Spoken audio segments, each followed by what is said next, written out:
Bonjour à tous, bienvenue dans cette nouvelle vidéo. Aujourd'hui nous allons parler d'un jeune joueur qui fait beaucoup parler de lui dans la capitale espagnole, Vinicius Junior.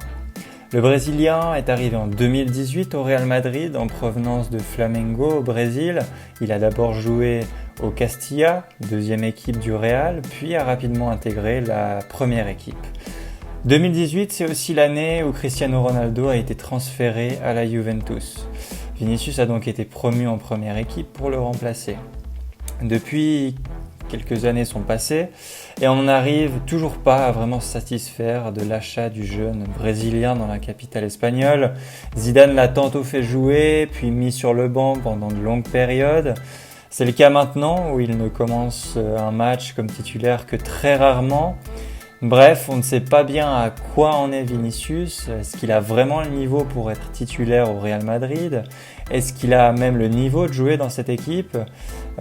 Comment on peut imaginer la suite pour lui? C'est tout ce qu'on va voir dans cette nouvelle vidéo. C'est parti. Voyons d'abord les faits, la réalité, c'est-à-dire les statistiques en comparant les années qu'il a pu faire à Flamengo au Brésil et les années qu'il a faites au Real Madrid. En premier, comme on peut le voir sur ce tableau, on note les minutes jouées par Vinicius depuis la reprise en septembre 2020. Il n'a pas été titulaire depuis le match du 15 décembre 2020. De plus, on remarque aussi que rares sont les matchs où il a joué l'entièreté de la rencontre.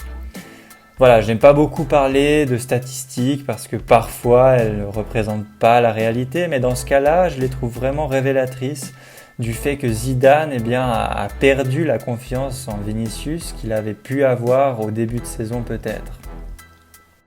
Pour mieux comprendre pourquoi Zidane ne lui fait plus autant confiance, il faut revenir quelques années auparavant. À Flamengo, Vinicius s'est fait repérer par le Real car c'était un joueur qui allait vraiment créer la différence au 1 contre 1 avec sa vitesse très impressionnante. Il déséquilibrait les défenses adverses avec ses courses incessantes.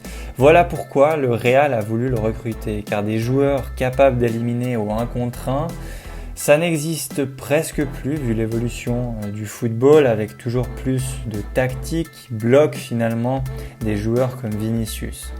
Alors pour voir si Vinicius est vraiment en train de perdre ces caractéristiques que je viens de citer, nous allons comparer les saisons entre celle à Flamengo et celle à Madrid. Les stats qui nous intéressent, qui sont en lien avec ce que je viens de dire, ce sont par exemple la stat de tir par match. Étant un joueur qui crée des différences, on remarque qu'il tire moins que les 2 années dernières avec une moyenne de 1,2 contre 2,3 et 1,3 tirs par match. Les minutes jouées sont encore loin de la saison passée alors qu'on arrive bientôt dans la dernière ligne droite de la saison. Néanmoins, son taux de passe réussi est meilleur que les autres saisons. On peut interpréter cette statistique comme si Vinicius était plus sur la retenue et qu'il préférait ainsi passer le ballon plutôt que tenter sa chance. Cela peut aussi être un signe qu'il n'a peut-être plus la confiance qu'il avait avant. Et pour finir, la stat de but est très peu significative puisque Vinicius n'a jamais été un grand buteur, même à Flamengo. Son atout, c'est vraiment faire les différences. Alors qu'est-ce qu'on peut en tirer de tout ça? Que le joueur que le Real a recruté en 2018 était meilleur que celui qu'on a aujourd'hui, pratiquement dans tous les compartiments du jeu.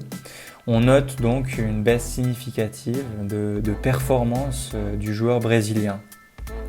Pour finir, il faudrait se poser la question de savoir pourquoi il est en chute au niveau de sa performance. En ce moment, Vinicius est utilisé en fin de match lorsque Zidane a vraiment besoin d'un gros changement à la tournure que prend le match. Il est utilisé vraiment pour un but précis que le coach lui donne, ce qui l'empêche de jouer comme il le ferait. De plus, il a souvent joué des matchs à haute importance comme celui de l'Ajax il y a 2 ans. Il a joué plusieurs classicos contre le Barça, où la Liga était en jeu. Il a joué aussi contre le Manchester City au match aller, etc., etc. En bref, il n'a jamais pu se développer tranquillement et se construire au fil des matchs, car à chaque fois, c'était pour un match qu'il ne fallait surtout pas louper. Voilà ce que je voulais dire à propos de Vinicius Junior. Espérons qu'il retrouve ses qualités qui l'ont fait aller au Real Madrid, car c'est un joueur spectaculaire comme il y en a peu en ce moment dans le monde du football. Je vous laisse dans tous les cas donner votre avis dans les commentaires, de liker et n'oubliez pas de vous abonner pour plus de vidéos de ce genre et sur ce, à bientôt.